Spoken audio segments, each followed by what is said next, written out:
Battles of Legend Heroes Revenge comes out tomorrow, and if you remember, last week we did a video talking about the top 10 reprints in that set, and there were even more than I could actually include in that video that people are really excited about. I didn't include like the Salamangreat cards, for example. However, the set isn't just for reprints. Actually, half of it is reprints and half of it is new cards to the TCG. Now, these are all already in the OSG. There's no true new cards, but they are pretty exciting. Some of these have been waiting for a little while now. That being said, as you can probably tell just by the title, because this is a top 5 and not a top 10, the reprints in the set are a lot better than the cards that are new. And that's not to say the cards that are new are terrible. It's just that stuff like the Fortune Fairies and the Vision Heroes and the TGs, they're not likely going to be competitive strategies. However, the 5 that I want to talk about in today's video, I feel have a pretty good chance of seeing competitive play. These are some very powerful cards, and in a lot of cases, they're actually really good legacy support for decks that have already seen success. As always, if you would like to purchase any of the cards that I'm talking about in today's video or that I talked about in the last video, all of these cards are available on tcgplayer.com right now. If you use tcgplayer.com to pick up these cards, because buying singles is always the best way to go about new sets, make sure you use my link in the description below. That not only gets you guys those cards at the best prices, but also some of the sale goes directly back into my own channel. So if you want to support the channel and also pick up the cards that you need, that is the best way to do that. Anyway, without further ado, let's talk about the top 5 cards in Battles of Legend Heroes Revenge that are new to the TCG. Right now, we see a lot of PSY-Frame Gear Gamma running around in competitive decks as an extra hand trap that some people are side decking and even some people are main decking. However, PSY-Frames are actually their own archetype, and they have seen some competitive success in the past. And it's a pretty decent strategy. Not the best strategy, it's always been a very reactive strategy, but that doesn't make it bad. And they are getting a new Link monster in this set, PSY-Framelord Lambda, and I don't really know how to pronounce that, but this guy is absolutely bonkers, and I think a lot of people are really convinced that PSY-Frames could be a rogue contender specifically because of this card. So you can make this thing with any 2 monsters except tokens, and it has 2 pretty powerful effects in a PSY-Frame deck. The biggest effect for me personally here is that you can use the effects of the PSY-Frame Gear monsters even if you control a monster. If you remember, all of the PSY-Frame Gears say that you can't control a monster to activate their effects, that special summon a guy from their deck, which means that you can only like negate 1 or 2 cards a turn, because a lot of times you'll use the first one, and if you have the field spell up, you can make a synchro and then take that off the board. But in a lot of cases, you're restricted by how many negates you have in a turn just because you can't control any monsters when you use them. However, this thing sort of circumvents that issue, which is really cool, but more importantly, maybe in some cases, is that during the end phase, if a psychic monster is banished, you can add any PSY-Frame card from your deck to the hand. That can be the field spell, that can be the trap card, that can be whatever monster you need. I think this is a really unique piece of support for a deck that's already seen competitive play, and I think it does give PSY-Frames a chance in the next format. Next up, we have Dark Sacrifice, and I feel a little weird putting this on this list because the best chances for this card to see competitive play are in the Mystic Mine burn strategy, but to be fair, that deck is a rogue contender. People are still playing it, and this card probably will be played in those pure Mystic Mine burn decks. Probably not in all the decks that are playing Mystic Mine like the meta strategies, but as far as the burn deck goes, they really like this card a lot. Dark Sacrifice says when your opponent activates a card or effect that would destroy a card or cards on the field, negate that effect, then send 1 level 3 or lower dark monster from your deck to the graveyard. Now, Mystic Mine does not play a lot of monsters, but one monster it does play, actually pretty much the only monster it plays, is Lilith, which is a level 3 dark monster that you can send with this card's effect. More importantly though, this is actually a normal trap card that you can set with the Lilith, so it has internal synergy with the rest of the strategy. Obviously, you're using this card to stop your opponent from stopping all of your stuff with things like Twin Twisters and Mystical Space Typhoon, and in that regard, in some cases, it's actually a better Dark Bribe because you don't actually give your opponent a free draw.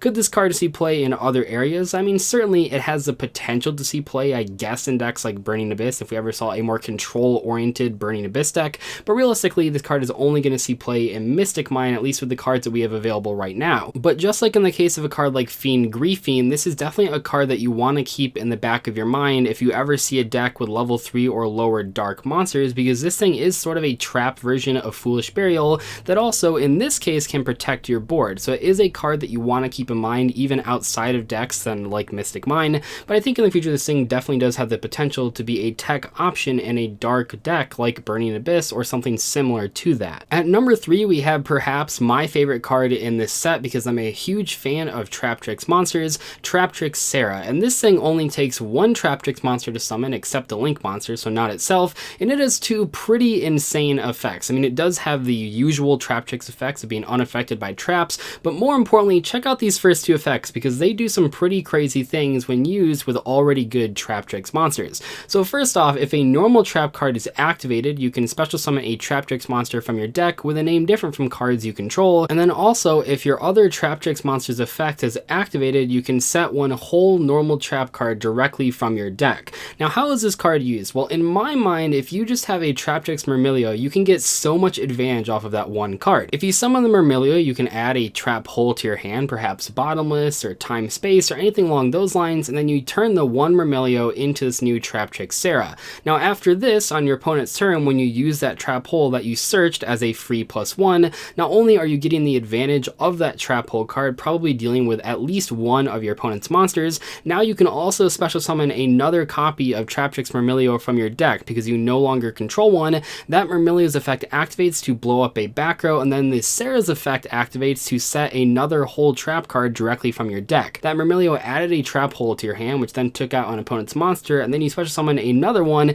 and you took out a back row, and you set another trap hole card. That is a ton of advantage off of one normal summon. Now, in the past, I've experimented with Traptrix and Frog monsters, and I actually think that that could be a pretty viable rogue deck. It's going to take some experimentation, but I'm really looking forward to playing this card in that deck just because Myrmilio was already good with the Paleos. It got a trap card on the field, or I guess to your hand and then on the field, so you could use those graveyard Paleozoic effects. But if you can do this and also open a hand with some Paleos or perhaps Swap Frog, you can get so much crazy advantage in a deck that's already seen competitive success, or I guess two different archetypes that have seen competitive success. Traptrix Myrmilio and Traptrix Dionea were really good in 2014. Frogs have been good pretty much even up until now. People are still playing them. I think there's a lot of overlap between those two strategies, and this thing just gives them another sort of crazy card that they can summon and get a ton of advantage off of. Speaking of Link 1 monsters that support decks that have already seen competitive success, Magical Musketeer Max is kind of bonkers. I mean, when this card was first revealed, people went kind of crazy, and for a good reason. So this is a Link 1. You can summon it with any level 8 or lower Magical Musket monster, and it says during either player's turn, you can activate Magical Musket spell and trap cards from your hand, just like all the regular Magical Muskets, but more importantly, if this card is Link summoned, you can either add Magical Musket spells and traps from your deck to your hand with different names, up to the number of monsters your opponent controls, or if your opponent isn't playing a monster-heavy deck, you can special summon monsters with different names from your deck up to the number of spells and traps your opponent controls. So this thing is either special summoning a whole bunch of Magical Musket monsters right from your deck, or it's adding a bunch of spells and traps to your hand. This thing is kind of crazy, and it really does sort of make me think about a Magical Musket deck that's centered around going second and breaking boards. The Magical Musket cards, both the spells and the traps and the monsters, are all pretty viable, and they have seen success. People really like the Magical Musket cards. They've already topped events, and this is just another card to sort of push them over the edge. Maybe people have forgotten about them nowadays, but I think if people have these cards sitting around, they definitely are going to want to pick up this Link monster because this card could have the potential to make it a rogue viable strategy going forward, and I think it very likely will. And the last monster that we're going to talk about is yet another Link 1 monster, but it's not for any particular archetype. Actually, ironically, this card probably won't be played in the archetype that it's part of. So the new Salamangreat Link 1 monster, which I cannot pronounce for the life of me, so I'm not going to try, just takes one normal summoner set monster with 1,000 or less attack. Link 1 monsters are pretty hard to come by, but they're especially hard to come by the more generic you want them to be. Linkuriboh is probably the best generic Link 1 monster, but it takes a level 1 to summon. This thing doesn't really care. As long as it's a normal summon or set monster with 1,000 less attack, you can basically just have a free Link 1 monster in whatever deck you're playing.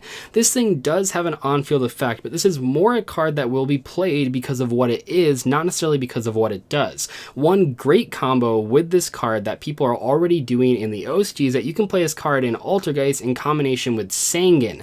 So Sangan, when you can use it as a Link summon, you can still add a card to your hand, and it can pretty much add any Altergeist monster that you'd want, but also it can add hand traps, and it can add Altergeist Multifaker specifically. So that means if you don't have Multifaker, the Sangan acts as like a Milusic. You can normal summon it. Instead of making Linkuriboh, you make this thing and add the Multifaker to your hand.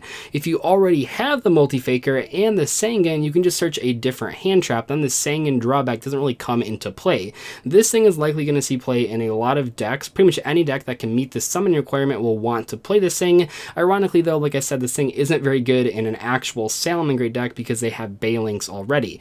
But this Sing will likely be probably one of the most played new cards from the set, so you definitely want to have at least one copy just in case you need it for whatever deck you're playing in the future. Anyway though, that is going to wrap up today's discussion video on Battles of Legend Heroes Revenge. The set comes out tomorrow, but all the cards are available right now on TCG Player presale, and depending on when you watch this video, the set might actually be out by that time, so then you can pick up those cards immediately. Like I said, if you want to buy singles for this set, which you absolutely should because it's the best way to buy these, make sure to use my link to tcgplayer.com in the description below, so not only you can get the cards that you want without having to buy packs, but also you can directly support the channel. And crazily enough, if you actually just want to buy sealed product, you can also do that on tcgplayer.com. A lot of people don't realize that, but they sell sealed product as well. So if you want to roll the dice and try to pull some of the crazier cards without buying singles, you can do that as well using my link in the description.